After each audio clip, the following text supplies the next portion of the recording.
Pride and Prejudice by Jane Austen, chapters 1 to 3, read by Chris Orange. Chapter 1. It is a truth universally acknowledged that a single man in possession of a good fortune must be in want of a wife.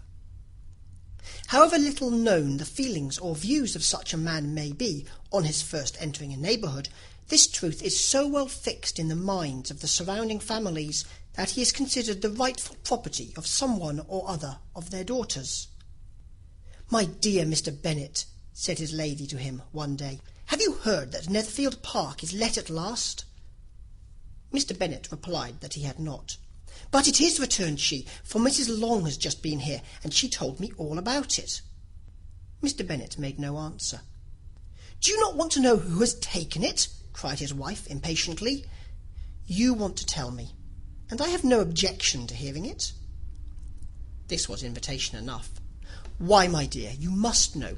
Mrs. Long says that Netherfield is taken by a young man of large fortune from the north of England; that he came down on Monday in a chaise and four to see the place, and was so much delighted with it that he agreed with Mr. Morris immediately that he is to take possession before Michaelmas, and some of his servants are to be in the house by the end of the week." "What is his name?" "Bingley." "Is he married or single?" "Oh, single, my dear, to be sure. A single man of large fortune, 4,000 or 5,000 a year. What a fine thing for our girls!" "How so? How can it affect them?" "My dear Mr. Bennet," replied his wife, "how can you be so tiresome? You must know that I am thinking of his marrying one of them." "Is that his design in settling here?" "Design? Nonsense! How can you talk so? But it is very likely that he may fall in love with one of them, and therefore you must visit him as soon as he comes." "I see no occasion for that. You and the girls may go, or you may send them by themselves, which perhaps will be still better; for as you are as handsome as any of them, Mr. Bingley might like you the best of the party." "My dear, you flatter me. I certainly have had my share of beauty, but I do not pretend to be anything extraordinary now. When a woman has 5 grown-up daughters, she ought to give over thinking of her own beauty. In such cases a woman has not often much beauty to think of. But, my dear, you must indeed go and see Mr. Bingley when he comes into the neighbourhood. It is more than I engage for, I assure you." "But consider your daughters. Only think what an establishment it would be for one of them. Sir William and Lady Lucas are determined to go, merely on that account; for in general, you know, they visit no newcomers. Indeed, you must go, for it will be impossible for us to visit him if you do not." "You are over-scrupulous, surely. I dare say Mr. Bingley will be very glad to see you, and I will send him a few lines by you to assure him of my hearty consent to his marrying whichever he chooses of the girls, though I must throw in a good word for my little Lizzie." "I desire you will do no such thing. Lizzie is not a bit better than the others. I'm sure she is not half so handsome as Jane, nor half so good-humoured as Lydia; but you are always giving her the preference." "They have none of them much to recommend them," replied he. "They are all silly and ignorant like other girls; but Lizzie has something more of quickness than her sisters." "Mr. Bennet, how can you abuse your own children in such a way? You take delight in vexing me. You have no compassion for my poor nerves." "You mistake me, my dear. I have a high respect for your nerves. They are my old friends. I've heard you mention them with consideration these last 20 years at least. Ah, you do not know what I suffer. But I hope you will get over it, and live to see many young men of 4,000 a year come into the neighbourhood. It will be no use to us if 20 such should come, since you will not visit them. Depend upon it, my dear, that when there are 20, I will visit them all." Mr. Bennet was so odd a mixture of quick parts, sarcastic humour, reserve, and caprice, that the experience of 23 years had been insufficient to make his wife understand his character. Her mind was less difficult to develop. She was a woman of mean understanding, little information, and uncertain temper. When she was discontented, she fancied herself nervous. The business of her life was to get her daughters married. Its solace was visiting and news. Chapter 2. Mr. Bennet was among the earliest of those who waited on Mr. Bingley. He had always intended to visit him, though to the last always assuring his wife he should not go. Until the evening after the visit was paid, she had no knowledge of it. It was then disclosed in the following manner. Observing his second daughter employed in trimming a hat, he suddenly addressed her with, "I hope Mr. Bingley will like it, Lizzie." "We are not in a way to know what Mr. Bingley likes," said her mother resentfully, "since we are not to visit." "But you forget, mamma," said Elizabeth, "that we shall meet him at the assemblies, and that Mrs. Long promised to introduce him." "I do not believe Mrs. Long will do any such thing. She has 2 nieces of her own. She is a selfish, hypocritical woman, and I have no opinion of her." "No more have I," said Mr. Bennet, "and I am glad to find that you do not depend on her serving you." Mrs. Bennet deigned not to make any reply, but unable to contain herself, began scolding one of her daughters. "Don't keep coughing so, Kitty, for heaven's sake. Have a little compassion on my nerves. You tear them to pieces." "Kitty has no discretion in her coughs," said her father. "She times them ill." "I do not cough for my own amusement," replied Kitty fretfully. "When is your next ball to be, Lizzie?" "Tomorrow fortnight." "Ay, so it is," cried her mother, "and Mrs. Long does not come back till the day before, so it will be impossible for her to introduce him, for she will not know him herself." "Then, my dear, you may have the advantage of your friend, and introduce Mr. Bingley to her." "Impossible, Mr. Bennet, impossible, when I am not acquainted with him myself. How can you be so teasing?" "I honour your circumspection. A fortnight's acquaintance is certainly very little. One cannot know what a man really is by the end of a fortnight.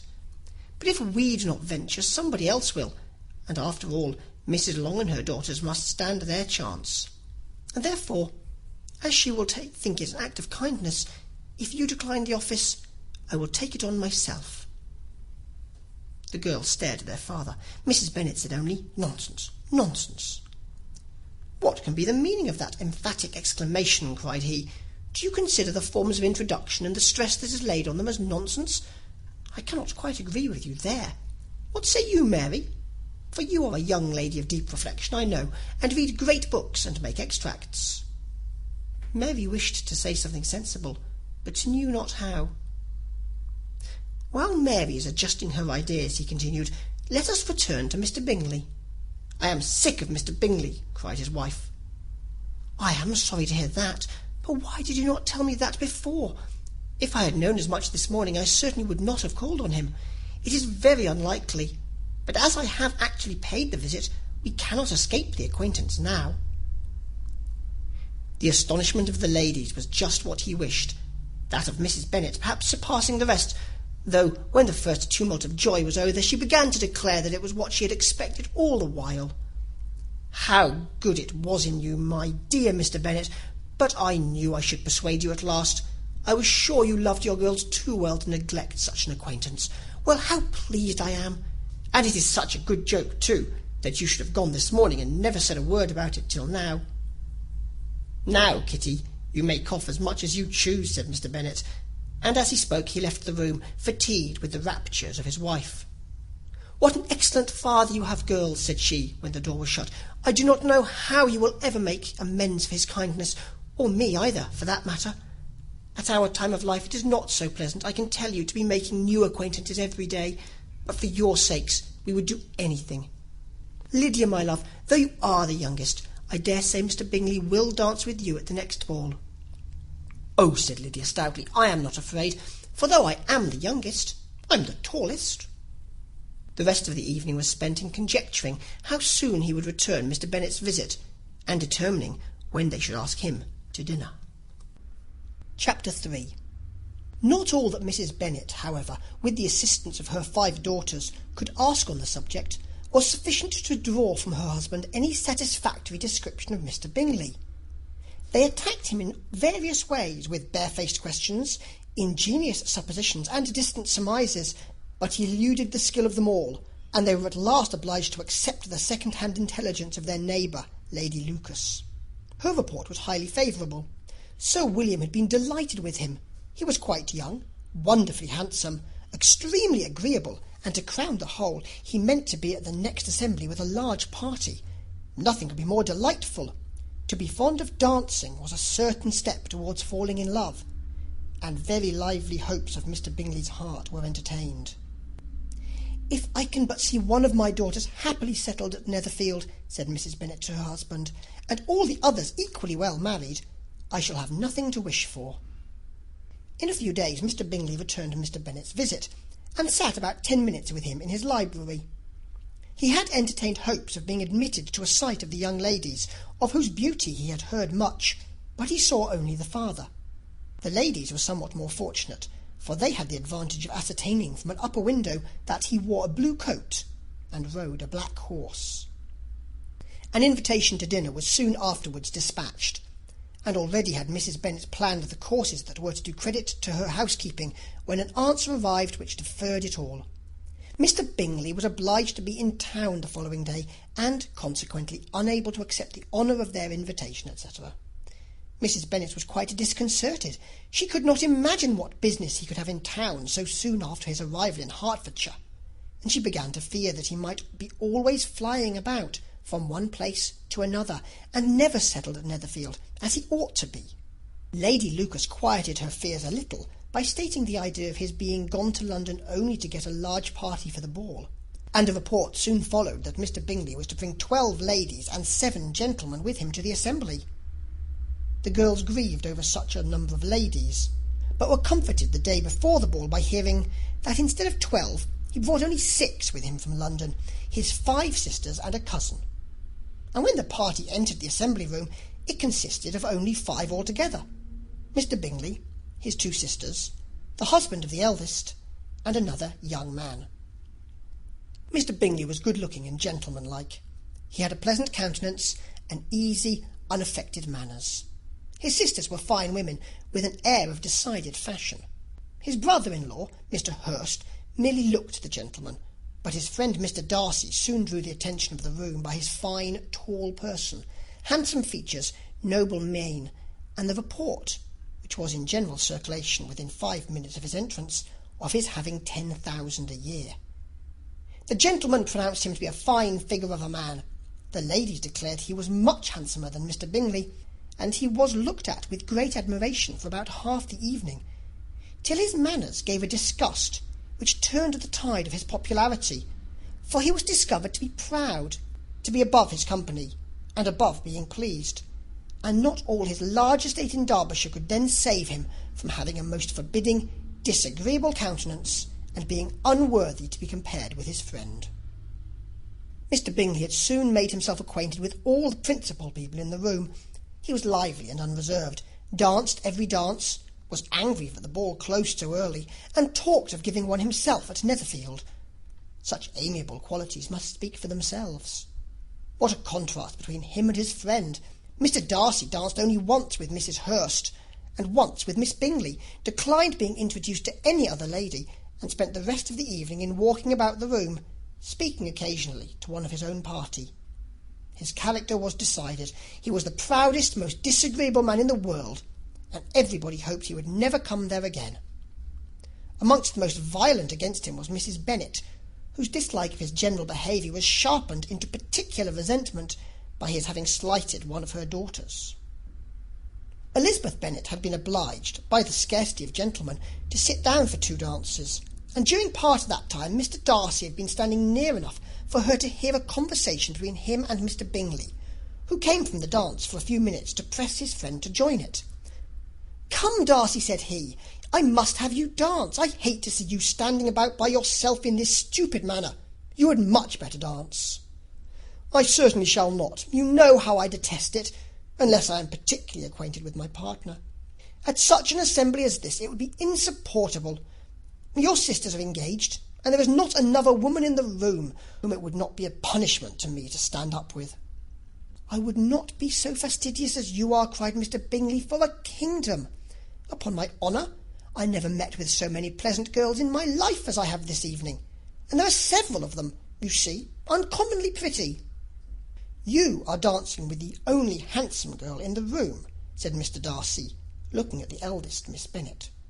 "Oh, she is the most beautiful creature I ever beheld. But there is one of her sisters sitting down just behind you, who is very pretty, and I dare say very agreeable. Do let me ask my partner to introduce you." "Which do you mean?"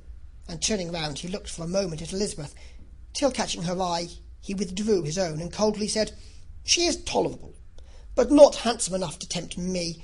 I am in no humour at present to give consequence to young ladies who are slighted by other men. You had better return to your partner and enjoy her smiles, for you are wasting your time with me." Mr. Bingley followed his advice. Mr. Darcy walked off, and Elizabeth remained with no very cordial feelings towards him. She told the story, however, with great spirit among her friends, for she had a lively, playful disposition which delighted in anything ridiculous. The evening altogether passed off pleasantly to the whole family. Mrs. Bennet had seen her eldest daughter much admired by the Netherfield party. Mr. Bingley had danced with her twice, and she had been distinguished by her sisters. Jane was as much gratified by this as her mother could be, though in a quieter way. Elizabeth felt Jane's pleasure. Mary had heard herself mentioned to Miss Bingley as the most accomplished girl in the neighbourhood, and Catherine and Lydia had been fortunate enough never to be without partners, which was all that they had yet learnt to care for at a ball. They returned, therefore, in good spirits to Longbourn, the village where they lived, and of which they were the principal inhabitants. They found Mr. Bennet still up. With a book he was regardless of time, and on the present occasion he had a good deal of curiosity as to the events of the evening, which had raised such splendid expectations. He had rather hoped that his wife's views on the stranger would be disappointed, but he soon found out that he had a different story to hear. "Oh, my dear Mr. Bennet," as she entered the room, "we have had a most delightful evening, a most excellent ball. I wish you had been there. Jane was so admired, and nothing could be like it. Everybody said how well she looked, and Mr. Bingley thought her quite beautiful, and danced with her twice. Only think of that, my dear. He actually danced with her twice, and she was the only creature in the room that he asked a second time. First of all, he asked Mr. Lucas. I was so vexed to see him stand up with her. But, however, he did not admire her at all. Indeed, nobody can, you know, and he seemed quite struck with Jane as she was going down the dance. So he inquired who she was, and got introduced, and asked her for the next two. Then the 2/3 he danced with Miss King, and the 2/4 with Maria Lucas, and the 2/5 with Jane again, and the 2/6 with Lizzie, and the Boulanger. If he had any compassion for me, cried her husband impatiently, he would not have danced half so much. For God's sake, say no more of his partner. Oh, that he had sprained his ankle in the first place. Oh, my dear, I am quite delighted with him. He is so excessively handsome. And his sisters are charming women. I never in my life saw anything more elegant than their dresses. I dare say the lace upon Mrs. Hurst's gown—" Here she was interrupted again. Mr. Bennet protested against any description of finery. She was therefore obliged to seek another branch of the subject, and related, with much bitterness of spirit, and some exaggeration, the shocking rudeness of Mr. Darcy. "But I can assure you," she added, "that Lizzie does not lose much by not suiting his fancy, for he is a most disagreeable, horrid man, not at all worth pleasing. So high and so conceited that there was no enduring him. He walked here and he walked there, fancying himself so very great. Not handsome enough to dance with. I wish you had been there, my dear, to have given him one of your set-downs. I quite detest the man." This is the end of chapter 3. Chapters 4 and 5. Chapter 4. When Jane and Elizabeth were alone, the former, who had been cautious in her praise of Mr. Bingley before, expressed to her sister just how very much she admired him. "He is just what a young man ought to be," said she, "sensible, good-humoured, lively, and I never saw such happy manners, so much ease, with such perfect good breeding." "He is also handsome," replied Elizabeth, "which a young man ought likewise to be, if he possibly can. His character is thereby complete." "I was very much flattered by his asking me to dance a second time. I did not expect such a compliment." "Did not you? I did for you. But that is one great difference between us. Compliments always take you by surprise, and me never." "What could be more natural than his asking you again? He could not help seeing that you were about 5 times as pretty as every other woman in the room. No thanks to his gallantry for that. Well, he certainly is very agreeable, and I give you leave to like him. You have liked many a stupider person." "Dear Lizzy!"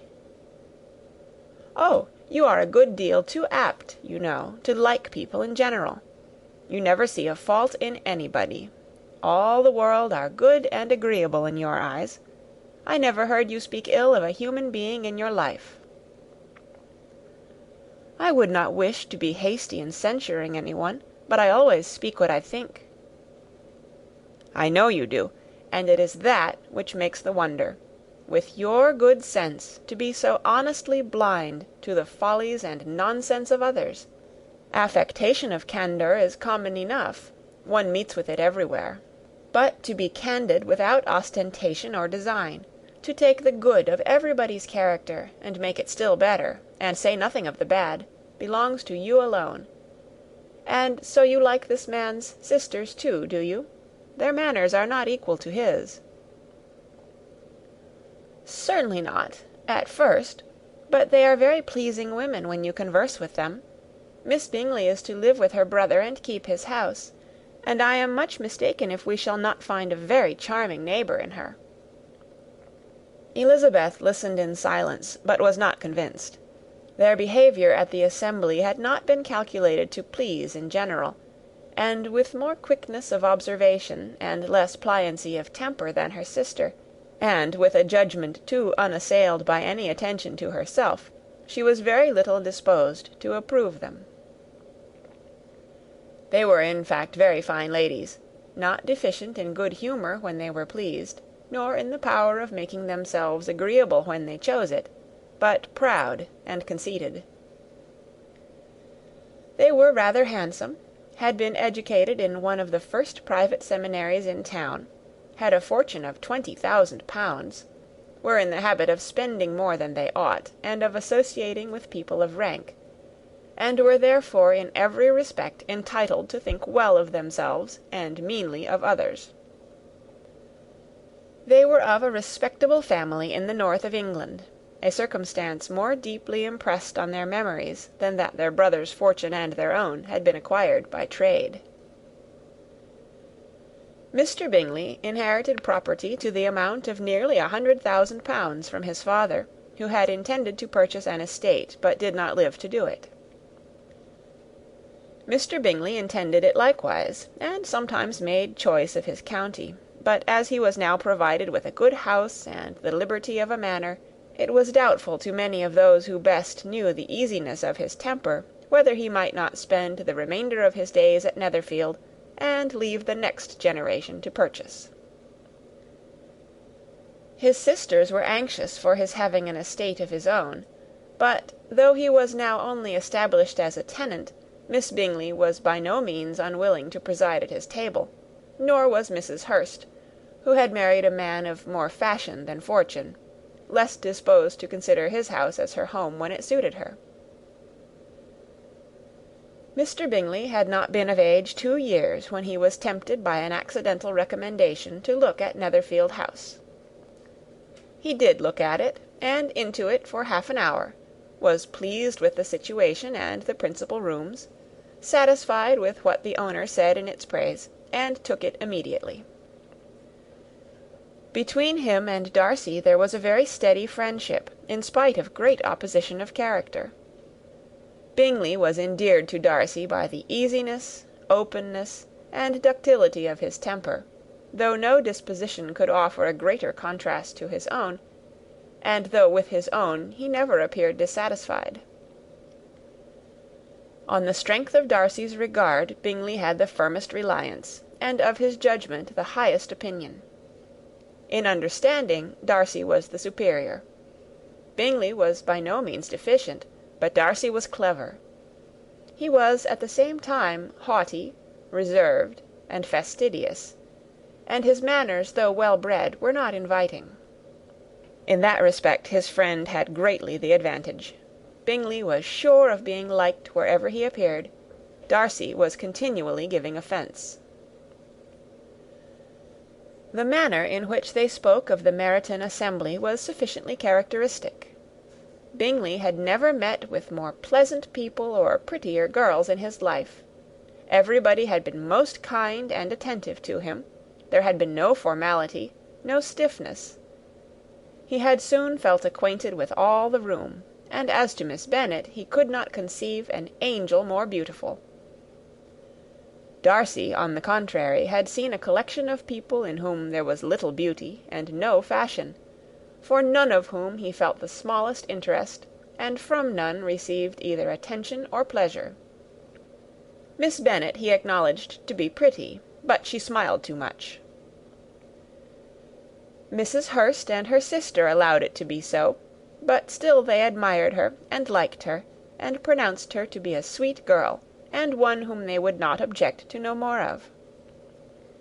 Miss Bennet was therefore established as a sweet girl, and their brother felt authorized by such commendation to think of her as he chose. End of Chapter 4. Chapter 5. Within a short walk of Longbourn lived a family with whom the Bennets were particularly intimate. Sir William Lucas had been formerly in trade in Meryton, where he had made a tolerable fortune, and risen to the honour of knighthood by an address to the King during his mayoralty. The distinction had perhaps been felt too strongly. It had given him a disgust to his business, and to his residence in a small market town, and, in quitting them both, he had removed with his family to a house about a mile from Meryton, denominated from that period Lucas Lodge, where he could think with pleasure of his own importance, and, unshackled by business, occupy himself solely in being civil to all the world.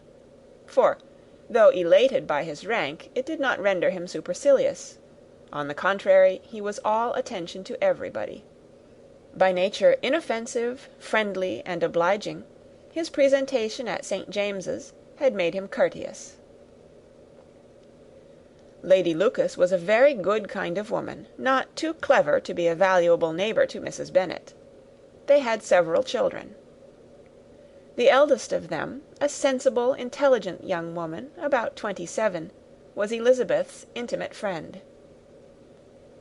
That the Miss Lucases and the Miss Bennets should meet to talk over a ball was absolutely necessary, and the morning after the assembly brought the former to Longbourn to hear and to communicate. "You began the evening well, Charlotte," said Mrs. Bennet, with civil self-command, to Miss Lucas. "You were Mr. Bingley's first choice." "Yes, but he seemed to like his second better." "Oh, you mean Jane, I suppose, because he danced with her twice. To be sure, that did seem as if he admired her. Indeed, I rather believe he did. I heard something about it, but I hardly know what. Something about Mr. Robinson." "Perhaps you mean what I overheard between him and Mr. Robinson. Did not I mention it to you? Mr. Robinson's asking him how he liked our Meryton assemblies, and whether he did not think there were a great many pretty women in the room, and which he thought the prettiest, and his answering immediately to the last question, 'Oh, the eldest Miss Bennet, beyond a doubt. There cannot be two opinions on that point.'"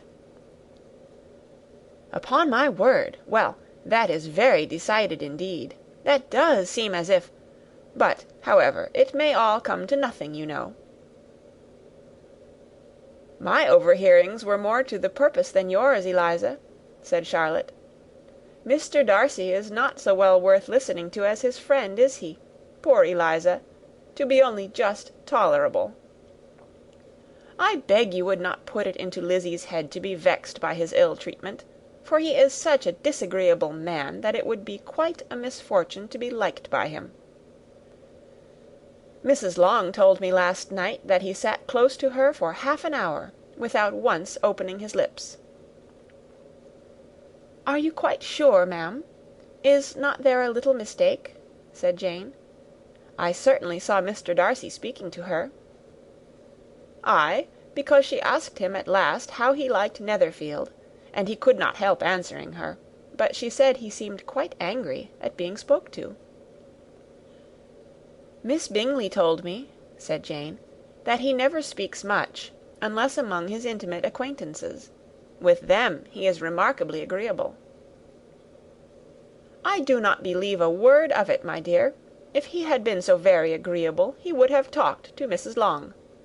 But I can guess how it was. Everybody says that he is eat up with pride, and I dare say he had heard somehow that Mrs. Long does not keep a carriage, and had come to the ball in a hack chaise." "I do not mind his not talking to Mrs. Long," said Miss Lucas, "but I wish he had danced with Eliza." "Another time, Lizzy," said her mother, "I would not dance with him, if I were you." "I believe, ma'am, I may safely promise you never to dance with him."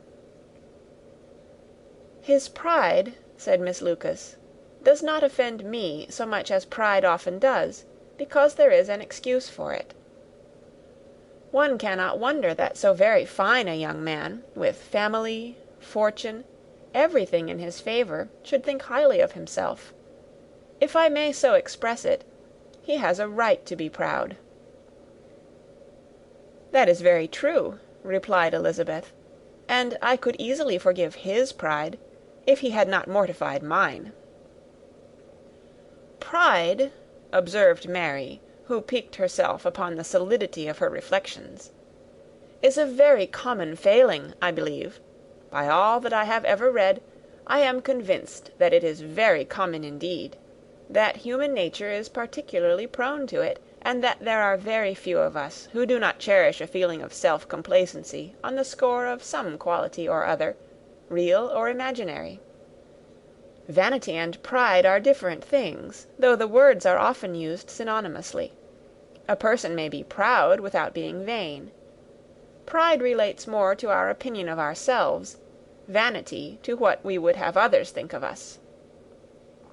"If I were as rich as Mr. Darcy," cried a young Lucas, who came with his sisters, "I should not care how proud I was.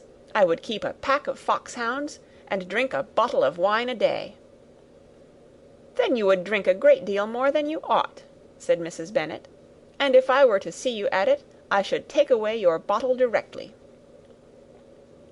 The boy protested that she should not. She continued to declare that she would, and the argument ended only with the visit. Chapter 6. The ladies of Longbourn soon waited on those of Netherfield. The visit was returned in due form. Miss Bennet's pleasing manners grew on the goodwill of Mrs. Hurst and Miss Bingley, and though the mother was found to be intolerable, and the young sisters not worth speaking to, a wish of being better acquainted with them was expressed towards the two eldest. By Jane this attention was received with the greatest pleasure, but Elizabeth still saw superciliousness in their treatment of everybody, hardly excepting even her sister, and could not like them, though their kindness to Jane, such as it was, had a value as arising, in all probability, from the influence of their brother's admiration. It was generally evident whenever they met that he did admire her, and to her it was equally evident that Jane was yielding to the preference which she had begun to entertain for him from the first, and was in a way to be very much in love. But she considered with pleasure that it was not likely to be discovered by the world in general, since Jane united, with great strength of feeling, a composure of temper and a uniform cheerfulness of manner, which would guard her from the suspicions of the impertinent. She mentioned this to her friend Miss Lucas. "It may perhaps be pleasant," replied Charlotte, "to be able to impose on the public in such a case, but it is sometimes a disadvantage to be so very guarded.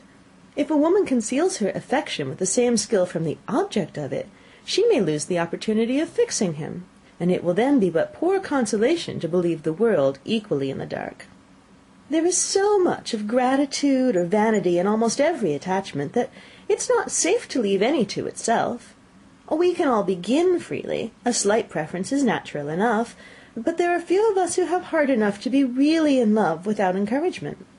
In 9 cases out of 10, a woman had better show more affection than she feels. Bingley likes your sister undoubtedly, but he may never do more than like her if she does not help him on." "But she does help him on, as much as her nature will allow. If I can perceive her regard for him, he must be a simpleton indeed not to discover it too." "Remember, Eliza, that he does not know Jane's disposition as you do." "But if a woman is partial to a man, and does not endeavour to conceal it, he must find it out." "Perhaps he must, if he sees enough of her. But though Bingley and Jane meet tolerably often, it is never for many hours together, and as they always see each other in large mixed parties, it's impossible that every moment should be employed in conversing together. Jane should therefore make the most of every half hour in which she can command his attention. When she is secure of him, there will be more leisure for falling in love as much as she chooses." "Your plan is a good one," replied Elizabeth, "where nothing is in question but the desire of being well married, and if I were determined to get a rich husband, or any husband, I dare say I should adopt it. But these are not Jane's feelings. She is not acting by design. As yet she cannot even be certain of the degree of her own regard, nor of its reasonableness. She has known him only a fortnight. She danced 4 dances with him at Meryton. She saw him one morning at his own house, and has since dined with him in company 4 times. This is not quite enough to make her understand his character." "Not as you represent it. Had she merely dined with him, she might only have discovered whether he had a good appetite. But you must remember that 4 evenings have also been spent together, and 4 evenings may do a great deal." "Yes, these 4 evenings have enabled them to ascertain that they both like vingt-un better than commerce. But with respect to any other leading characteristic, I do not imagine that much has been unfolded." "Well," said Charlotte, "I wish Jane success with all my heart, and if she were married to him to-morrow, I should think she had as good a chance of happiness as if she were to be studying his character for a 12-month. Happiness in marriage is entirely a matter of chance. If the dispositions of the parties are ever so well known to each other, or ever so similar beforehand, it does not advance their felicity in the least. They always continue to grow sufficiently unlike afterwards to have their share of vexation, and it's better to know as little as possible of the defects of the person with whom you're to pass your life." "You make me laugh, Charlotte, but it's not sound. You know it's not sound, and you would never act this way yourself." Occupied in observing Mr. Bingley's attentions to her sister, Elizabeth was far from suspecting that she was herself becoming an object of some interest in the eyes of his friend. Mr. Darcy had at first scarcely allowed her to be pretty. He had looked at her without admiration at the ball, and when next they met, he looked at her only to criticise. But no sooner had he made it clear to himself and to his friends that she hardly had a good feature in her face, than he began to find it was rendered uncommonly intelligent by the beautiful expression of her dark eyes. To this discovery succeeded some others equally mortifying. Though he had detected with a critical eye more than one failure of perfect symmetry in her form, he was forced to acknowledge her figure to be light and pleasing, and in spite of his asserting that her manners were not those of the fashionable world, he was caught by their easy playfulness. Of this she was perfectly unaware. To her he was only the man who made himself agreeable nowhere, and who had not thought her handsome enough to dance with. He began to wish to know more of her, and as a step towards conversing with her himself, attended to her conversation with others. His doing so drew her notice. It was at Sir William Lucas's, where a large party were assembled. "What does Mr. Darcy mean," she said to Charlotte, "by listening to my conversation with Colonel Forster?" "That's a question which Mr. Darcy only can answer. But if he does it any more, I shall certainly let him know that I see what he's about. He has a very satirical eye, and if I do not begin by being impertinent myself, I shall soon grow afraid of him." On his approaching them soon afterwards, though without seeming to have any intention of speaking, Miss Lucas defied her friend to mention such a subject to him, which immediately provoking Elizabeth to do it, she turned to him and said, "Did you not think, Mr. Darcy, that I expressed myself uncommonly well just now, when I was teasing Colonel Forster to give us a ball at Meryton?" "With great energy, but it's always a subject which makes a lady energetic." "You are severe on us." "It will be her turn soon to be teased," said Miss Lucas. "I am going to open the instrument, Eliza, and you know what follows." "You are a strange creature by way of a friend, always wanting me to play and sing before anybody and everybody. If my vanity had taken a musical turn, you would be invaluable, but as it is, I'd really rather not sit down before those who must be in the habit of hearing the very best performers." On Miss Lucas's persevering, however, she added, "Very well, if it must be so, it must," and gravely glancing at Mr. Darcy, "There's a fine old saying, which everybody here is of course familiar with, 'Keep your breath to cool your porridge,' and I shall keep mine to swell my song." Her performance was pleasing, though by no means capital. After a song or two, and before she could reply to entreaties of several that she would sing again, she was eagerly succeeded at the instrument by her sister Mary, who, having, in consequence of being the only plain one in the family, worked hard for knowledge and accomplishments, and was always impatient for display. Mary had neither genius nor taste, and though vanity had given her application, it had given her likewise a pedantic air and conceited manner, which would have injured a higher degree of excellence than she had reached. Elizabeth, easy and unaffected, had been listened to with much more pleasure, though not playing half so well, and Mary, at the end of a long concerto, was glad to purchase praise and gratitude by Scotch and Irish airs, at the request of her younger sisters, who, with some of the Lucases and 2 or 3 officers, joined eagerly in dancing at one end of the room.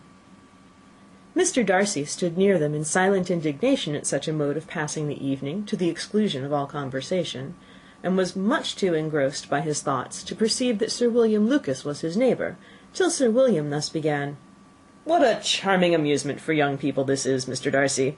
There's nothing like dancing, after all. I consider it as one of the first refinements of polished society." "Certainly, sir, and it has the advantage also of being in vogue amongst the less polished societies of the world. Every savage can dance." Sir William only smiled. "Your friend performs delightfully," he continued after a pause, on seeing Bingley join the group, "and I doubt not that you are an adept in the science yourself, Mr. Darcy."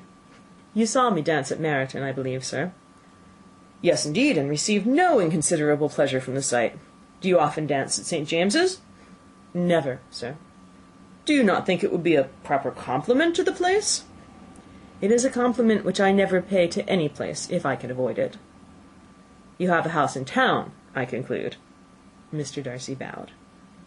"I had once some thought of fixing in town myself, for I am fond of superior society, but I did not feel quite certain that the air of London would agree with Lady Lucas."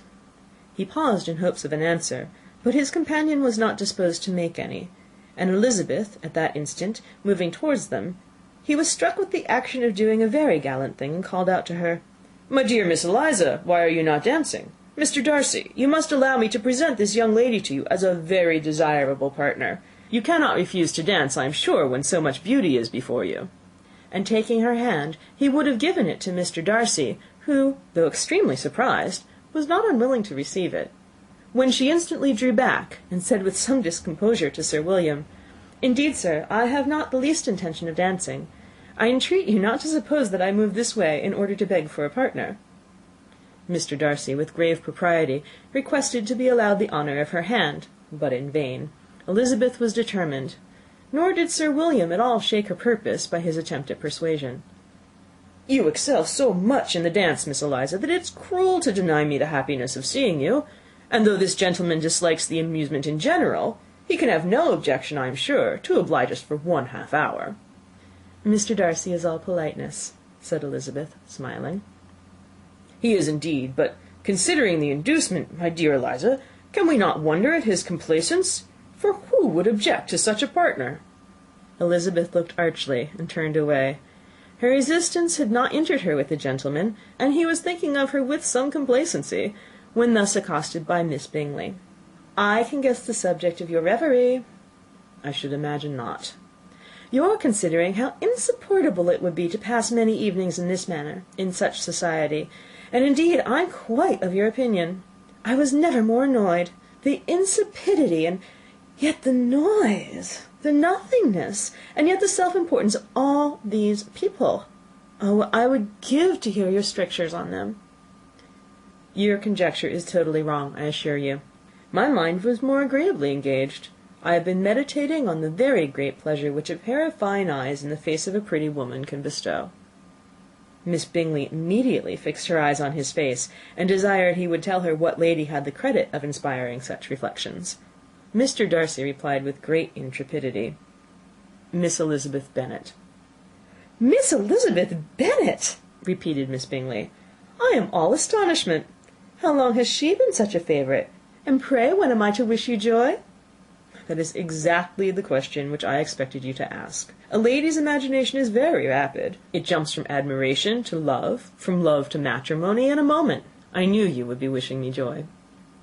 Nay, if you are serious about it, I shall consider the matter is absolutely settled. You'll be having a charming mother-in-law indeed, and of course she will always be at Pemberley with you." He listened to her with perfect indifference while she chose to entertain herself in this manner, and as his composure convinced her that all was safe, her wit flowed long. Chapter 7.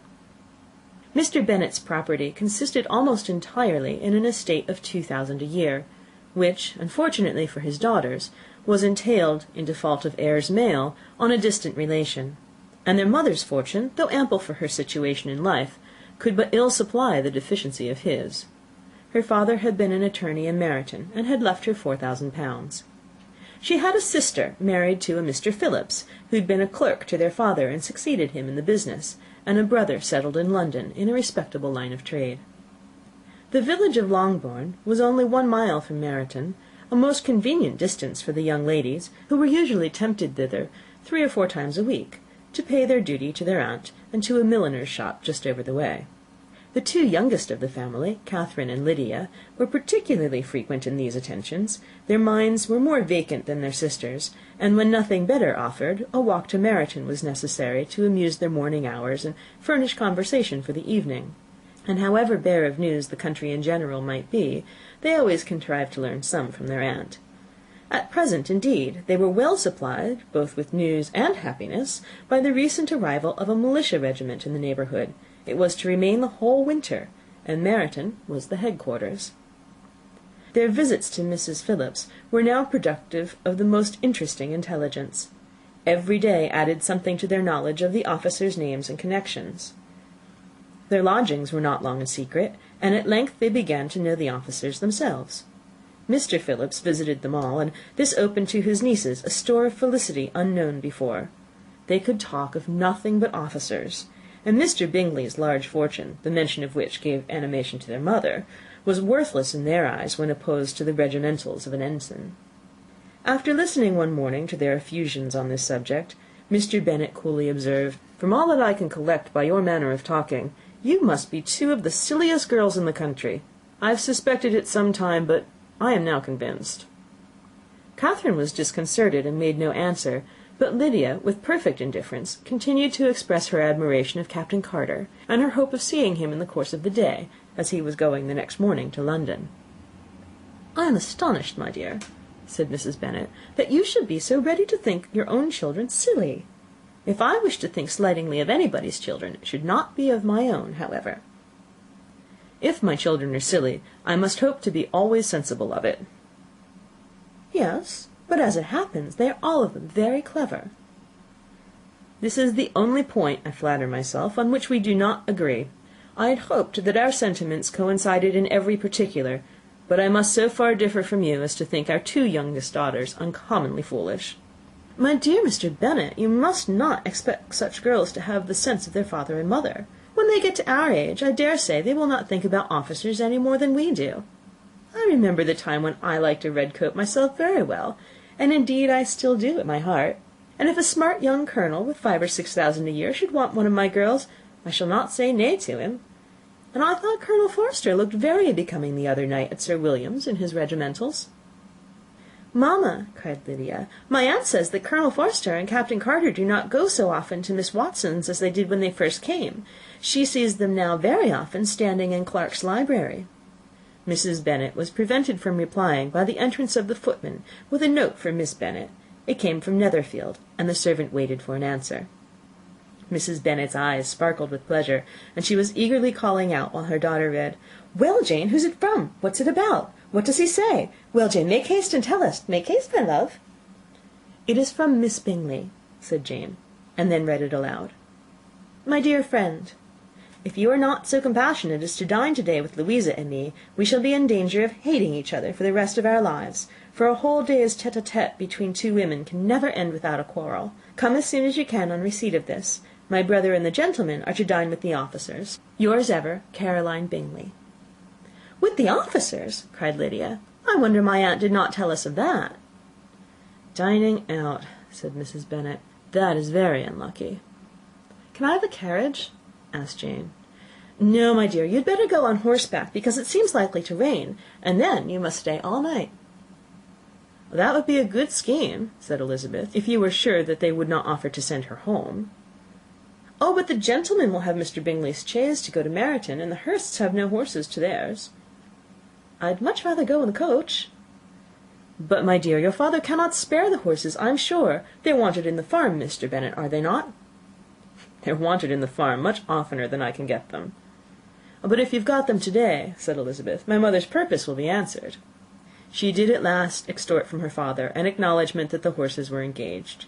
Jane was therefore obliged to go on horseback, and her mother attended her to the door with many cheerful prognostics of a bad day. Her hopes were answered. Jane had not been gone long before it rained hard. Her sisters were uneasy for her, but her mother was delighted. The rain continued the whole evening without intermission. Jane would certainly not come back. "This was a lucky idea of mine, indeed," said Mrs. Bennet more than once, as if the credit of making it rain were all her own. Till the next morning, however, she was not aware of all the felicity of her contrivance. Breakfast was scarcely over, when a servant from Netherfield brought the following note for Elizabeth. "My dearest Lizzie, I find myself very unwell this morning, which, I suppose, is to be imputed to my getting wet through yesterday. My kind friends will not hear of my returning till I am better. They insist also on my seeing Mr. Jones, therefore do not be alarmed if you should hear of his having been to me. And, excepting a sore throat and a headache, there is not much the matter with me. Yours, etc." "Well, my dear," said Mr. Bennet, when Elizabeth had read the note aloud, "if your daughter should have a dangerous fit of illness, if she should die, it would be a comfort to know that it was all in pursuit of Mr. Bingley, and under your orders." "Oh, I'm not afraid of her dying. People do not die of little trifling colds. She'll be taken good care of. As long as she stays there, it is all very well. I would go and see her if I could have the carriage." Elizabeth, feeling really anxious, was determined to go to her, though the carriage was not to be had, and as she was no horsewoman, walking was her only alternative. She declared her resolution. "How can you be so silly," cried her mother, "as to think of such a thing in all this dirt? You will not be fit to be seen when you get there." "I shall be very fit to see Jane, which is all I want." "Is this a hint to me, Lizzie," said her father, "to send for the horses?" "No, indeed, I do not wish to avoid the walk. The distance is nothing when one has a motive, only 3 miles. I shall be back by dinner." "I admire the activity of your benevolence," observed Mary, "but every impulse of feeling should be guided by reason, and, in my opinion, exertion should always be in proportion to what is required." "We will go as far as Meryton with you," said Catherine and Lydia. Elizabeth accepted their company, and the 3 young ladies set off together. "If we make haste," said Lydia, as they walked along, "perhaps we may see something of Captain Carter before he goes." In Meryton they parted. The 2 youngest repaired to the lodgings of one of the officers' wives, and Elizabeth continued her walk alone, crossing field after field at a quick pace, jumping over stiles and springing over puddles with impatient activity, and finding herself at last within view of the house, with weary ankles, dirty stockings, and a face glowing with the warmth of exercise. She was shown into the breakfast parlour, where all but Jane were assembled, and where her appearance created a great deal of surprise. That she should have walked 3 miles so early in the day, in such dirty weather, and by herself, was almost incredible to Mrs. Hurst and Miss Bingley, and Elizabeth was convinced that they held her in contempt for it. She was received, however, very politely by them, and in their brother's manners there was something better than politeness. There was good humour and kindness. Mr. Darcy said very little, and Mr. Hurst nothing at all. The former was divided between admiration of the brilliancy which exercise had given to her complexion, and doubt as to the occasions justifying her coming so far alone. The latter was thinking only of his breakfast. Her inquiries after her sister were not very favourably answered. Miss Bennet had slept ill, and though up, was feverish, and not well enough to leave her room. Elizabeth was glad to be taken to her immediately, and Jane, who had only been withheld by the fear of giving alarm or inconvenience from expressing in her note how much she longed for such a visit, was delighted at her entrance. She was not equal, however, to much conversation, and when Miss Bingley left them together, could attempt little besides expressions of gratitude for the extraordinary kindness she was treated with. Elizabeth silently attended her. When breakfast was over, they were joined by the sisters, and Elizabeth began to like them herself when she saw how much affection and solicitude they showed for Jane. The apothecary came, and having examined his patient, said, as might be supposed, that she had caught a violent cold, and that they must endeavour to get the better of it, advised her to return to bed, and promised her some draughts. The advice was followed readily, for the feverish symptoms increased, and her head ached acutely. Elizabeth did not quit her room for a moment, nor were the other ladies often absent. The gentlemen being out, they had, in fact, nothing to do elsewhere. When the clock struck 3, Elizabeth felt that she must go, and very unwillingly said so. Miss Bingley offered her the carriage, and she only wanted a little pressing to accept it, when Jane testified such concern in parting with her, that Miss Bingley was obliged to convert the offer of the chaise to an invitation to remain at Netherfield for the present. Elizabeth most thankfully consented, and a servant was dispatched to Longbourn to acquaint the family with her stay, and bring back a supply of clothes. End of Chapter 7. Chapter 8. At 5 o'clock the two ladies retired to dress, and at 6:30 Elizabeth was summoned to dinner. To the civil inquiries which then poured in, and amongst which she had the pleasure of distinguishing the much superior solicitude of Mr. Bingley's, she could not make a very favourable answer. Jane was by no means better. The sisters, on hearing this, repeated 3 or 4 times how much they were grieved, how shocking it was to have a bad cold, and how excessively they disliked being ill themselves, and then thought no more of the matter. And their indifference towards Jane, when not immediately before them, restored Elizabeth to the enjoyment of all her former dislike. Their brother, indeed, was the only one of the party whom she could regard with any complacency. His anxiety for Jane was evident, and his attentions to herself most pleasing, and they prevented her feeling herself so much an intruder as she believed she was considered by the others. She had very little notice from any but him.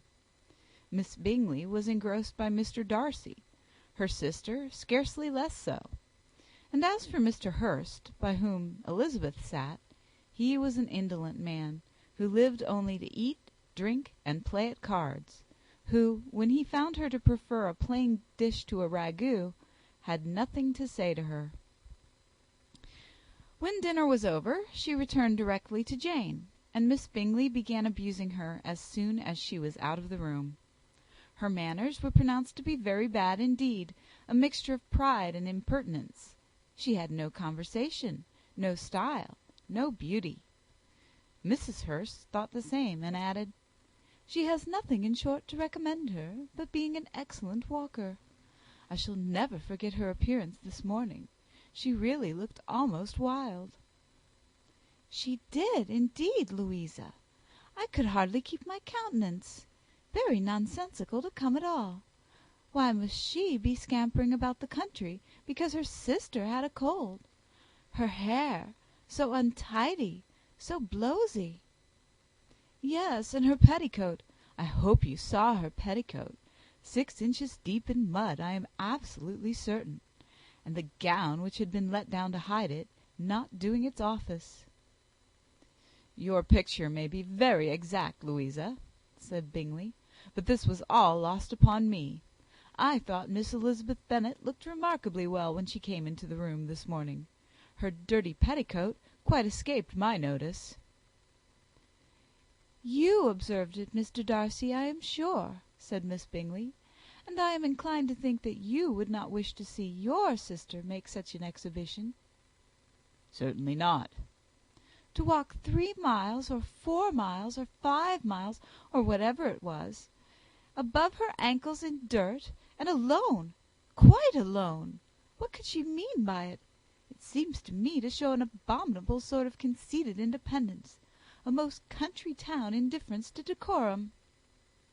"It shows an affection for her sister that is very pleasing," said Bingley.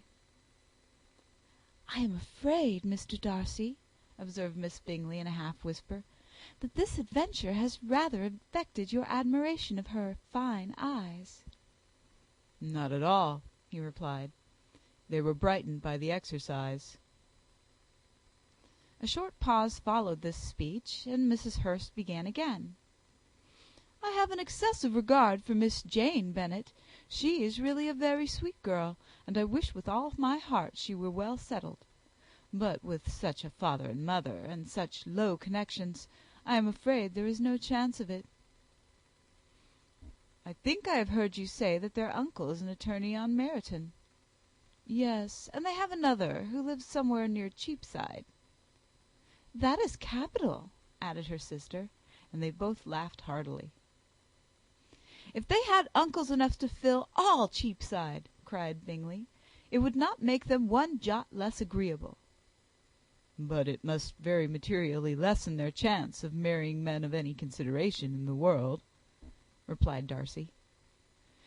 To this speech Bingley made no answer, but his sisters gave it their hearty assent, and indulged their mirth for some time at the expense of their dear friend's vulgar relations. With a renewal of tenderness, however, they returned to her room on leaving the dining parlour, and sat with her till summoned to coffee. She was still very poorly, and Elizabeth would not quit her at all till late in the evening, when she had the comfort of seeing her sleep, and when it seemed to her rather right than pleasant that she should go downstairs herself. On entering the drawing-room, she found the whole party at loo, and was immediately invited to join them; but suspecting them to be playing high, she declined it, and making her sister the excuse, said she would amuse herself for the short time she could stay below with a book. Mr. Hurst looked at her with astonishment. "Do you prefer reading to cards?" said he. "That is rather singular." "Miss Eliza Bennet," said Miss Bingley, "despises cards. She is a great reader, and has no pleasure in anything else." "I deserve neither such praise nor such censure," cried Elizabeth. "I am not a great reader, and I have pleasure in many things." "In nursing your sister I am sure you have pleasure," said Bingley, "and I hope it will soon be increased by seeing her quite well." Elizabeth thanked him from her heart, and then walked toward the table where a few books were lying. He immediately offered to fetch her others, all that his library afforded. "And I wish my collection were larger for your benefit and my own credit; but I am an idle fellow, and though I have not many, I have more than I ever looked into." Elizabeth assured him that she could suit herself perfectly with those in the room. "I am astonished," said Miss Bingley, "that my father should have left so small a collection of books. What a delightful library you have at Pemberley, Mr. Darcy!" "It ought to be good," he replied. "It has been the work of many generations." "And then you have added so much to it yourself. You are always buying books." "I cannot comprehend the neglect of a family library in such days as these." "Neglect! I am sure you neglect nothing that can add to the beauties of that noble place. Charles, when you build your house, I wish it may be half as delightful as Pemberley." "I wish it may." "But I would really advise you to make your purchase in that neighbourhood, and take Pemberley for a kind of model. There is not a finer county in England than Derbyshire." "With all my heart. I will buy Pemberley itself, if Darcy will sell it." "I am talking of possibilities, Charles." "Upon my word, Caroline, I should think it more possible to get Pemberley by purchase than by imitation." Elizabeth was so much caught with what passed as to leave her very little attention for her book, and soon laying it wholly aside, she drew near the card table, and stationed herself between Mr. Bingley and his eldest sister, to observe the game. "Is Miss Darcy much grown since the spring?" said Miss Bingley. "Will she be as tall as I am?" "I think she will. She is now about Miss Elizabeth Bennet's height, or rather taller." "How I long to see her again! I never met with anybody who delighted me so much. Such a countenance, such manners, and so extremely accomplished for her age. Her performance on the pianoforte is exquisite." "It is amazing to me," said Bingley, "how young ladies can have the patience to be so very accomplished as they all are." "All young ladies accomplished! My dear Charles, what do you mean?" "Yes, all of them, I think. They all paint tables, cover screens, and net purses. I scarcely know anyone who cannot do all this, and I am sure I never heard a young lady spoken of for the first time without being informed that she was very accomplished." "Your list of the common extent of accomplishments," said Darcy, "has too much truth. The word is applied to many a woman who deserves it no otherwise than by netting a purse or covering a screen. But I am very far from agreeing with you in your estimation of ladies in general.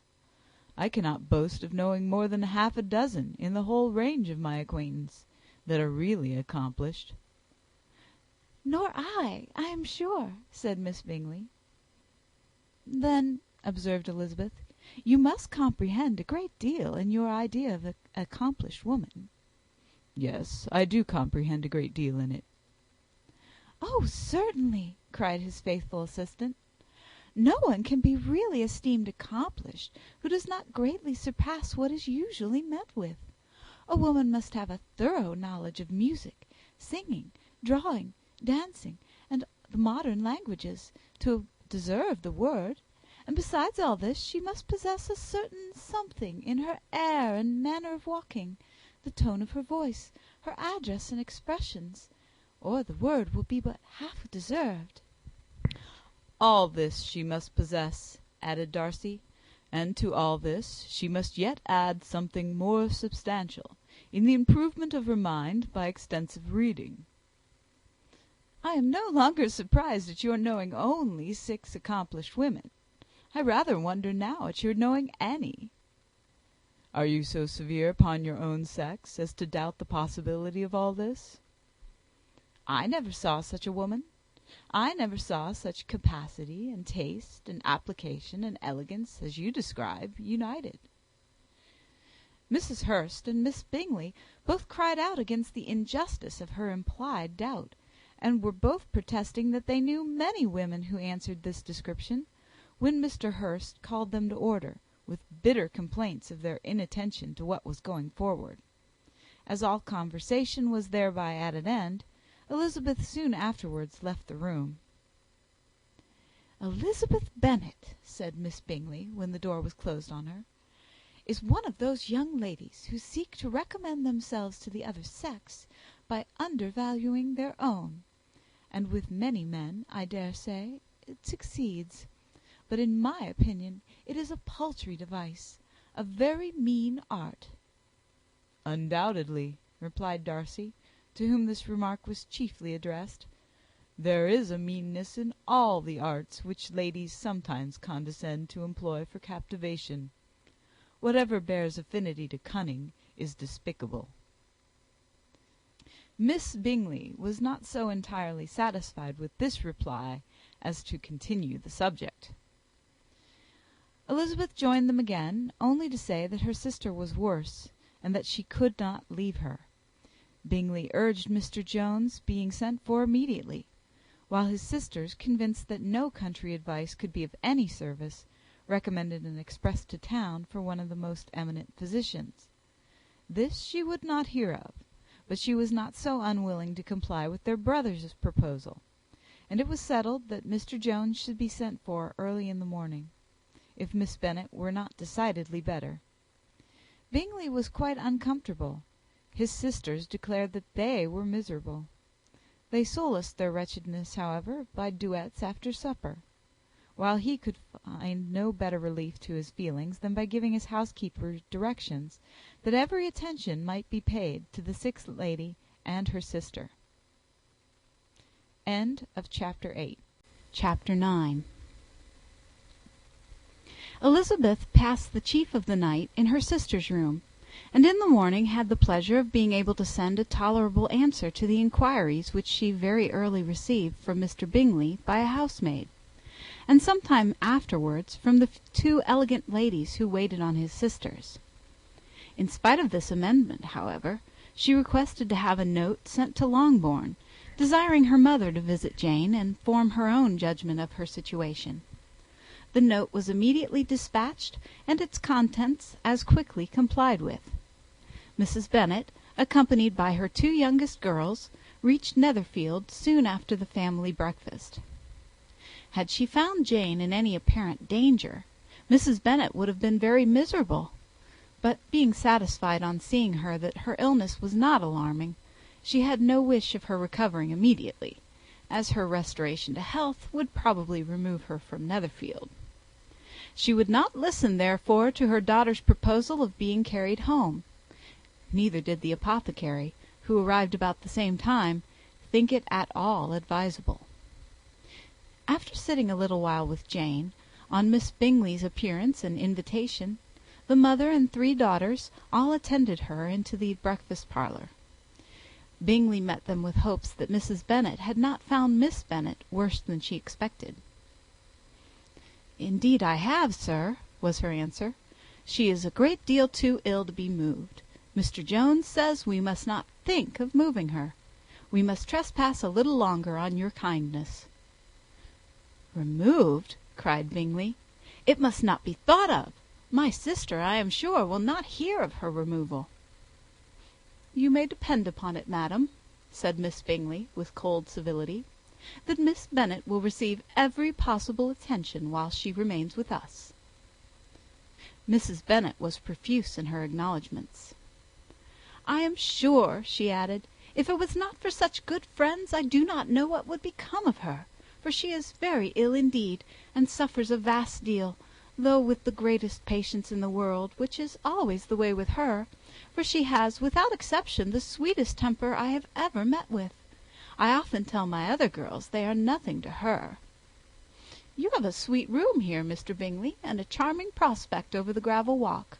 I do not know a place in the country that is equal to Netherfield. You will not think of quitting it in a hurry, I hope, though you have but a short lease." "Whatever I do is done in a hurry," replied he, "and therefore if I should resolve to quit Netherfield, I should probably be off in 5 minutes. At present, however, I consider myself as quite fixed here." "That is exactly what I should have supposed of you," said Elizabeth. "You begin to comprehend me, do you?" cried he, turning toward her. "Oh, yes, I understand you perfectly." "I wish I might take this for a compliment, but to be so easily seen through, I am afraid, is pitiful." "That is as it happens. It does not follow that a deep, intricate character is more or less estimable than such a one as yours." "Lizzy," cried her mother, "remember where you are, and do not run on in the wild manner that you are suffered to do at home." "I did not know before," continued Bingley immediately, "that you were a studier of character. It must be an amusing study." "Yes, but intricate characters are the most amusing. They have at least that advantage." "The country," said Darcy, "can in general supply but a few subjects for such a study. In a country neighbourhood you move in a very confined and unvarying society." "But people themselves alter so much that there is something new to be observed in them forever." "Yes, indeed," cried Mrs. Bennet, offended by his manner of mentioning a country neighbourhood. "I assure you there is quite as much of that going on in the country as in town." Everybody was surprised, and Darcy, after looking at her for a moment, turned silently away. Mrs. Bennet, who fancied she had gained a complete victory over him, continued her triumph. "I cannot see that London has any great advantage over the country, for my part, except the shops and public places. The country is a vast deal pleasanter, is it not, Mr. Bingley?" "When I am in the country," he replied, "I never wish to leave it, and when I am in town, it is pretty much the same. They have each their advantages, and I can be equally happy in either." "Aye, that is because you have the right disposition. But that gentleman," looking at Darcy, "seemed to think the country was nothing at all." "Indeed, mamma, you are mistaken," said Elizabeth, blushing for her mother. "You quite mistook Mr. Darcy.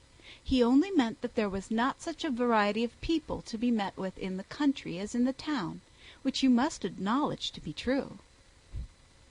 "Certainly, my dear, nobody said there were. But as to not meeting with many people in this neighbourhood, I believe there are few neighbourhoods larger. I know we dine with 24 families." Nothing but concern for Elizabeth could enable Bingley to keep his countenance. His sister was less delicate, and directed her eyes toward Mr. Darcy with a very expressive smile. Elizabeth, for the sake of saying something that might turn her mother's thoughts, now asked her if Charlotte Lucas had been at Longbourn since her coming away. "Yes, she called yesterday with her father. What an agreeable man Sir William is, Mr. Bingley, is not he? So much the man of fashion, so genteel and easy. He had always something to say to everybody.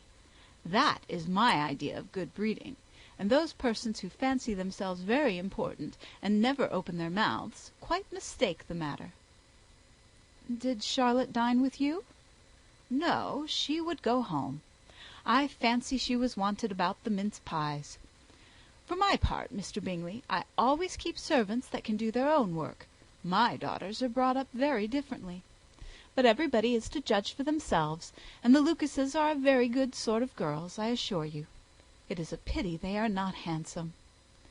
Not that I think Charlotte so very plain, but then she is our particular friend. She seems a very pleasant young woman. Oh dear, yes, but you must own she is very plain. Lady Lucas herself has often said so, and envied me Jane's beauty. I do not like to boast of my own child, but to be sure, Jane, one does not often see anybody better looking. It is what everybody says. I do not trust my own partiality. When she was only 15, there was a man at my brother Gardiner's in town so much in love with her that my sister-in-law was sure he would make her an offer before we came away. But, however, he did not. Perhaps he thought her too young. However, he wrote some verses on her, and very pretty they were.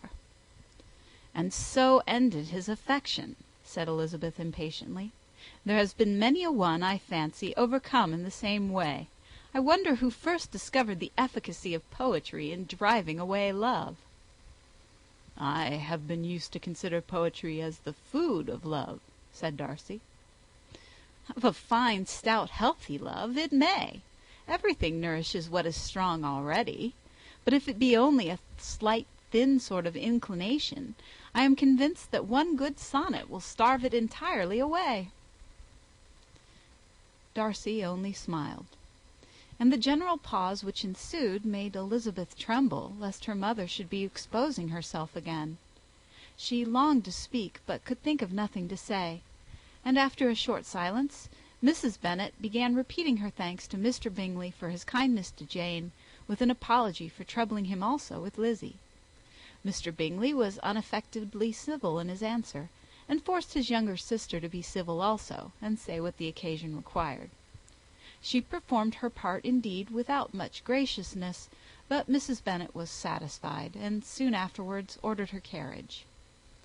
Upon this signal, the youngest of her daughters put herself forward. The two girls had been whispering to each other during the whole visit, and the result of it was that the youngest should tax Mr. Bingley with having promised on his first coming into the country to give a ball at Netherfield. Lydia was a stout, well-grown girl of 15, with a fine complexion and a good-humoured countenance, a favourite with her mother, whose affection had brought her into public at an early age. She had high animal spirits, and a sort of natural self-consequence, which the attention of the officers, to whom her uncle's good dinners and her own easy manners recommended her, had increased into assurance. She was very equal, therefore, to address Mr. Bingley on the subject of the ball, and abruptly reminded him of his promise, adding that it would be the most shameful thing in the world if he did not keep it. His answer to this sudden attack was delightful to their mother's ear. I am perfectly ready, I assure you, to keep my engagement, and when your sister is recovered, you shall, if you please, name the very day of the ball. But you would not wish to be dancing when she is ill. Lydia declared herself satisfied. Oh, yes, it would be much better to wait till Jane was well, and by that time most likely Captain Carter would be at Meryton again. And when you have given your ball, she added, I shall insist on their giving one also. I shall tell Colonel Forster it will be quite a shame if he does not. Mrs. Bennet and her daughters then departed, and Elizabeth returned instantly to Jane, leaving her own and her relations' behaviour to the remarks of the two ladies and Mr. Darcy, the latter of whom, however, could not be prevailed on to join in their censure of her, in spite of all Miss Bingley's witticisms on fine eyes. End of Chapter 9. Chapter 10. The day passed much as the day before had done. Mrs. Hurst and Miss Bingley had spent some hours of the morning with the invalid, who continued, though slowly, to mend, and in the evening Elizabeth joined their party in the drawing-room. The loo table, however, did not appear. Mr. Darcy was writing, and Miss Bingley, seated near him, was watching the progress of his letter and repeatedly calling off his attention by messages to his sister. Mr. Hurst and Mr. Bingley were at piquet, and Mrs. Hurst was observing their game. Elizabeth took up some needlework, and was sufficiently amused in attending to what passed between Darcy and his companion. The perpetual commendations of the lady, either on his handwriting, or on the evenness of his lines, or on the length of his letter, with the perfect unconcern with which her praises were received, formed a curious dialogue, and was exactly in union with her opinion of each. "How delighted Miss Darcy will be to receive such a letter!" He made no answer. "You write uncommonly fast." "You are mistaken. I write rather slowly." "How many letters you must have occasion to write in the course of a year! Letters of business, too. How odious I should think them!" "It is fortunate, then, that they fall to my lot instead of yours." "Pray tell your sister that I long to see her." "I have already told her so once, by your desire." "I am afraid you do not like your pen. Let me mend it for you. I mend pens remarkably well." "Thank you, but I always mend my own." "How can you contrive to write so even?" He was silent. "Tell your sister I am delighted to hear of her improvement on the harp, and pray let her know that I am quite in raptures with her beautiful little design for a table, and I think it infinitely superior to Miss Grantley's. Will you give me leave to defer your raptures till I write again? At present I have not room to do them justice." "Oh, it is of no consequence. I shall see her in January. But do you always write such charming long letters to her, Mr. Darcy?" "They are generally long, but whether always charming, it is not for me to determine." "It is a rule with me that a person who can write a long letter with ease cannot write ill." "That will not do for a compliment to Darcy, Caroline," cried her brother, "because he does not write with ease. He studies too much for words of 4 syllables. Do not you, Darcy?" "My style of writing is very different from yours." "Oh," cried Miss Bingley, "Charles writes in the most careless way imaginable. He leaves out half his words, and blots the rest. My ideas flow so rapidly that I have not time to express them, by which means my letters sometimes convey no ideas at all to my correspondents." "Your humility, Mr. Bingley," said Elizabeth, "must disarm reproof." "Nothing is more deceitful," said Darcy, "than the appearance of humility. It is often only carelessness of opinion, and sometimes an indirect boast." "And which do you two call my little recent piece of modesty?" "The indirect boast, for you are really proud of your defects in writing, because you consider them as proceeding from rapidity of thought and carelessness of execution, which, if not estimable, you think at least highly interesting. The power of doing anything with quickness is always prized much by the possessor, and often without any attention to the imperfection of the performance. When you told Mrs. Bennet this morning that if you ever resolved upon quitting Netherfield, you should be gone in 5 minutes, you meant it to be a sort of panegyric, of compliment to yourself. And yet what is there so very laudable in a precipitance which must leave very necessary business undone, and can be of no real advantage to yourself or anyone else?" "Nay," cried Bingley, "this is too much, to remember at night all the foolish things that were said in the morning. And yet, upon my honour, I believe what I said of myself to be true, and I believe it at this moment. At least, therefore, I did not assume the character of needless precipitance merely to show off before the ladies." I dare say you believed it, but I am by no means convinced that you would be gone with such celerity. Your conduct would be quite as dependent on chance as that of any man I know. And if, as you were mounting your horse, a friend were to say, 'Bingley, you had better stay till next week,' you would probably do it. You would probably not go, and at another word might stay a month." "You have only proved by this," cried Elizabeth, "that Mr. Bingley did not do justice to his own disposition. You have shown him off now much more than he did himself." "I am extremely gratified," said Bingley, "by your converting what my friend says into a compliment on the sweetness of my temper. But I am afraid you are giving it a turn which that gentleman did by no means intend, for he would certainly think better of me if under such a circumstance I were to give a flat denial and ride off as fast as I could." "Would Mr. Darcy then consider the rashness of your original intentions as atoned for by your obstinacy in adhering to it?" "Upon my word, I cannot exactly explain the matter. Darcy must speak for himself." "You expect me to account for opinions which you choose to call mine, but which I have never acknowledged. Allowing the case, however, to stand according to your representation, you must remember, Miss Bennet, that the friend who is supposed to desire his return to the house and the delay of his plan has merely desired it, asked it without offering one argument in favour of its propriety." "To yield readily, easily, to the persuasion of a friend is no merit with you?" "To yield without conviction is no compliment to the understanding of either." "You appear to me, Mr. Darcy, to allow nothing for the influence of friendship and affection. A regard for the requester would often make one readily yield to a request, without waiting for arguments to reason one into it. I am not particularly speaking of such a case as you have supposed about Mr. Bingley. We may as well wait, perhaps, till the circumstance occurs before we discuss the discretion of his behaviour thereupon.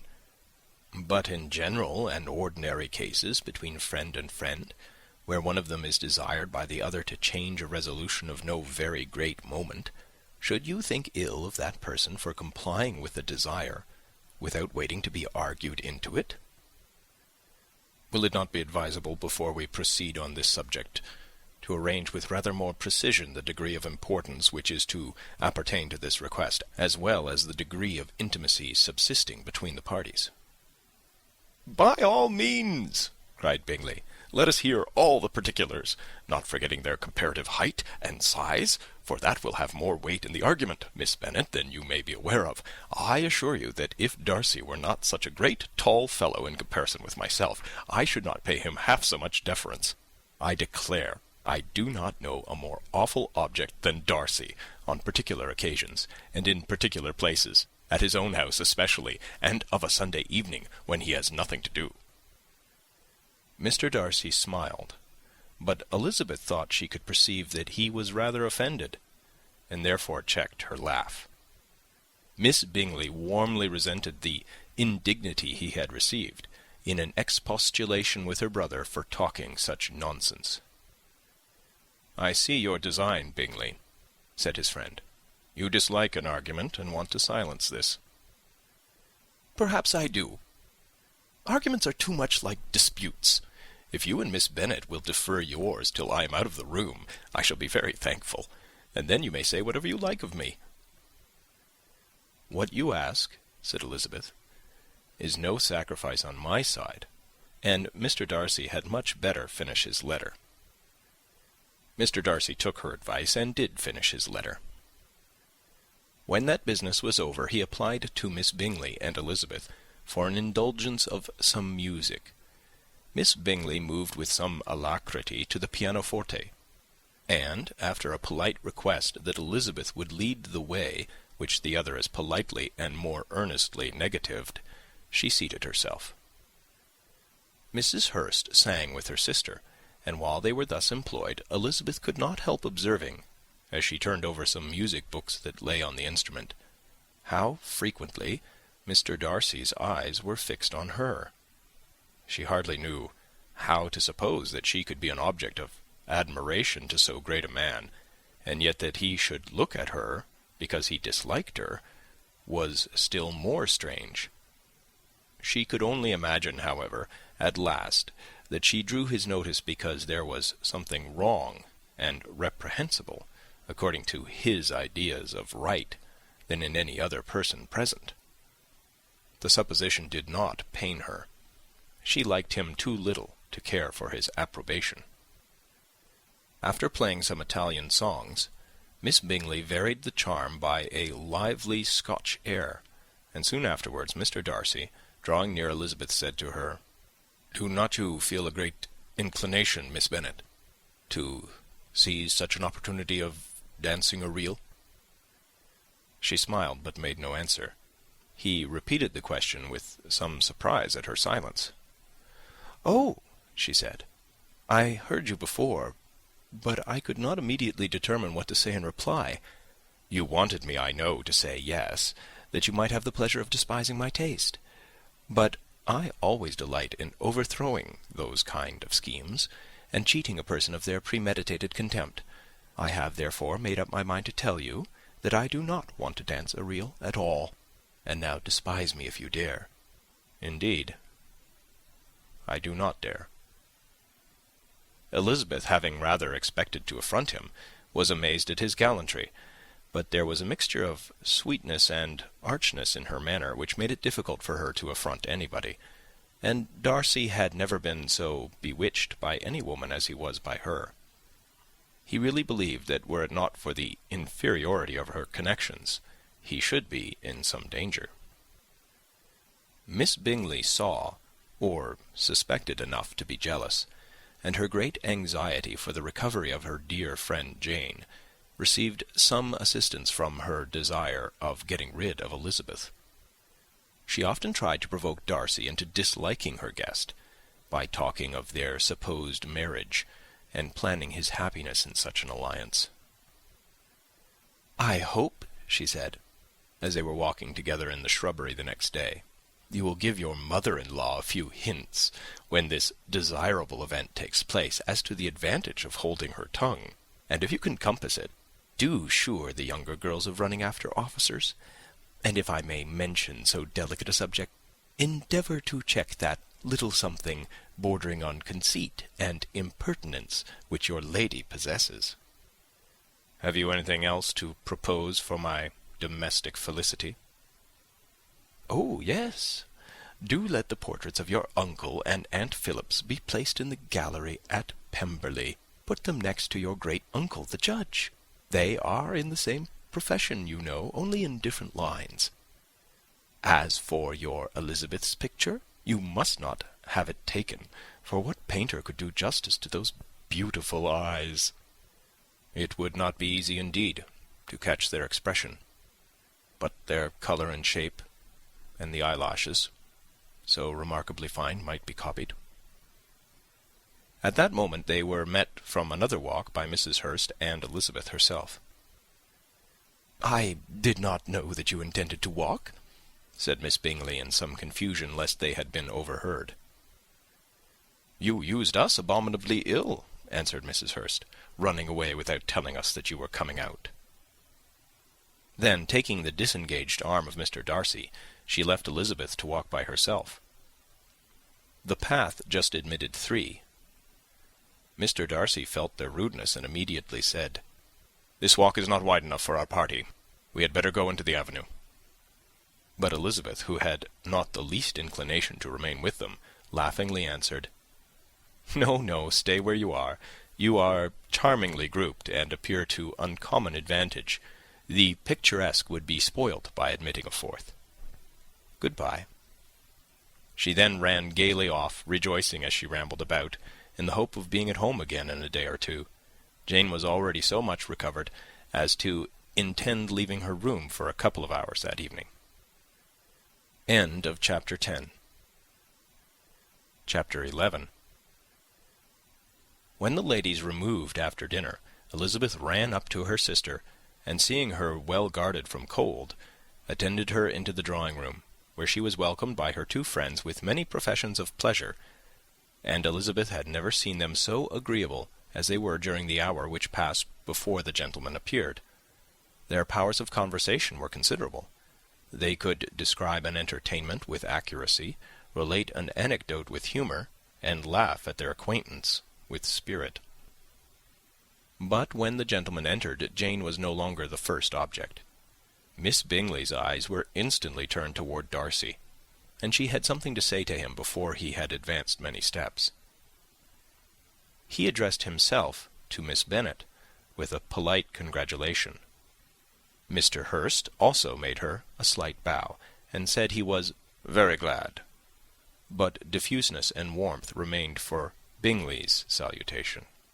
He was full of joy and attention. The first half-hour was spent in piling up the fire, lest she should suffer from the change of room, and she removed at his desire to the other side of the fireplace, that she might be further from the door. He then sat down by her, and talked scarcely to anyone else. Elizabeth, at work in the opposite corner, saw it all with great delight.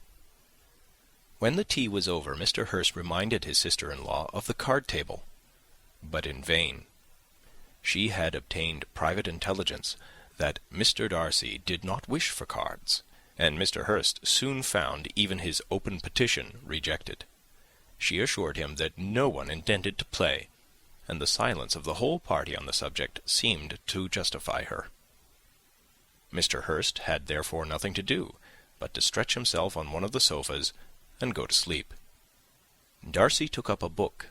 Miss Bingley did the same, and Mrs. Hurst, principally occupied in playing with her bracelets and rings, joined now and then in her brother's conversation with Miss Bennet. Miss Bingley's attention was quite as much engaged in watching Mr. Darcy's progress through his book as in reading her own, and she was perpetually either making some inquiry or looking at his page. She could not win him, however, to any conversation. He merely answered her question and read on. At length, quite exhausted by the attempt to be amused with her own book, which she had only chosen because it was the second volume of his, she gave a great yawn and said, "How pleasant it is to spend an evening in this way! I declare, after all, there is no enjoyment like reading. How much sooner one tires of anything than of a book! When I have a house of my own, I shall be miserable if I have not an excellent library." No one made any reply. She then yawned again, threw aside her book, and cast her eyes round the room in quest for some amusement. When hearing her brother mentioning a ball to Miss Bennet, she turned suddenly towards him and said, "By the by, Charles, are you really serious in meditating a dance at Netherfield? I would advise you, before you determine on it, to consult the wishes of the present party. I am much mistaken if there are not some among us who a ball would be rather a punishment than a pleasure." "If you mean Darcy," cried her brother, "he may go to bed if he chooses before it begins. But as for the ball, it is quite a settled thing, and as soon as Nichols has made white soup enough, I shall send round my cards."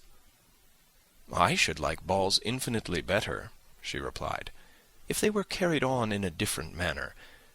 But there is something insufferably tedious in the usual process of such a meeting. It would surely be much more rational if conversation instead of dancing were made the order of the day." "Much more rational, my dear Caroline, I dare say, but it would not be near so much like a ball." Miss Bingley made no answer, and soon afterwards she got up and walked about the room. Her figure was elegant, and she walked well, but Darcy, at whom it was all aimed, was still inflexibly studious. In the desperation of her feelings, she resolved on one effort more, and turning to Elizabeth, said, "Miss Eliza Bennet, let me persuade you to follow my example, and take a turn about the room. I assure you it is very refreshing after sitting so long in one attitude." Elizabeth was surprised, but agreed to it immediately. Miss Bingley succeeded no less in the real object of her civility. Mr. Darcy looked up. He was as much awake to the novelty of attention in that quarter as Elizabeth herself could be, and unconsciously closed his book. He was directly invited to join their party, but he declined it, observing that he could imagine but two motives for their choosing to walk up and down the room together, with either of which motives his joining them would interfere. What could he mean? She was dying to know what could be his meaning, and asked Elizabeth whether she could at all understand him. "Not at all," was her answer. "But depend upon it, he means to be severe on us, and our surest way of disappointing him will be to ask nothing about it." Miss Bingley, however, was incapable of disappointing Mr. Darcy in anything, and persevered, therefore, in requiring an explanation of his two motives. "I have not the smallest objection to explaining them," said he, as soon as she allowed him to speak. "You either choose this method of passing the evening because you are in each other's confidence, and have secret affairs to discuss, or because you are conscious that your figures appear to the greatest advantage in walking. If the first, I would be completely in your way, and if the second, I can admire you much better as I sit by the fire." "Oh, shocking!" cried Miss Bingley. "I never heard anything so abominable. How shall we punish him for such a speech?" "Nothing so easy, if you have but the inclination," said Elizabeth. "We can all plague and punish one another. Tease him, laugh at him. Intimate as you are, you must know how it is to be done." "But upon my honour, I do not. I do assure you that my intimacy has not yet taught me that. Tease calmness of manner and presence of mind? No, no. Feel he may defy us there. And as to laughter, we will not expose ourselves, if you please, by attempting to laugh without a subject. Mr. Darcy may hug himself." "Mr. Darcy is not to be laughed at," cried Elizabeth. "That is an uncommon advantage. And uncommon I hope it will continue, for it would be a great loss to me to have many such acquaintances. I dearly love a laugh." "Miss Bingley," said he, "has given me more credit than can be. The wisest and the best of men, nay, the wisest and best of their actions, may be rendered ridiculous by a person whose first object in life is a joke." "Certainly," replied Elizabeth, "there are such people, but I hope I am not one of them. I hope I never ridicule what is wise and good. Follies and nonsense, whims and inconsistencies, do divert me, I own, and I laugh at them whenever I can. But these, I suppose, are precisely what you are without." "Perhaps that is not possible for anyone. But it has been the study of my life to avoid those weaknesses which often expose a strong understanding to ridicule." "Such as vanity and pride?" "Yes, vanity is a weakness indeed. But pride, where there is a real superiority of mind, pride will be always under good regulation." Elizabeth turned away to hide a smile. "Your examination of Mr. Darcy is over, I presume?" said Miss Bingley. "And pray, what is the result?" "I am perfectly convinced by it that Mr. Darcy has no defect. He owns it himself without disguise." "No," said Darcy, "I have made no such pretension. I have faults enough, but they are not, I hope, of understanding. My temper I dare not vouch for. It is, I believe, too little yielding, certainly too little for the convenience of the world. I cannot forget the follies and vices of others so soon as I ought, nor their offences against myself. My feelings are not puffed about with every attempt to move them. My temper would perhaps be called resentful. My good opinion, once lost, is lost for ever." "That is a failing indeed," cried Elizabeth. "Implacable resentment is a shade in a character. But you have chosen your fault well. I really cannot laugh at it. You are safe from me. There is, I believe, in every disposition a tendency to some particular evil, a natural defect, which not even the best education can overcome." "And your defect is to hate everybody?" "And yours," he replied with a smile, "is wilfully to misunderstand them."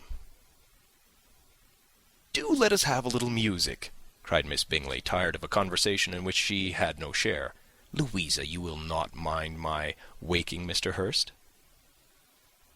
Her sister had not the smallest objection, and the pianoforte was opened; and Darcy, after a few moments' recollection, was not sorry for it.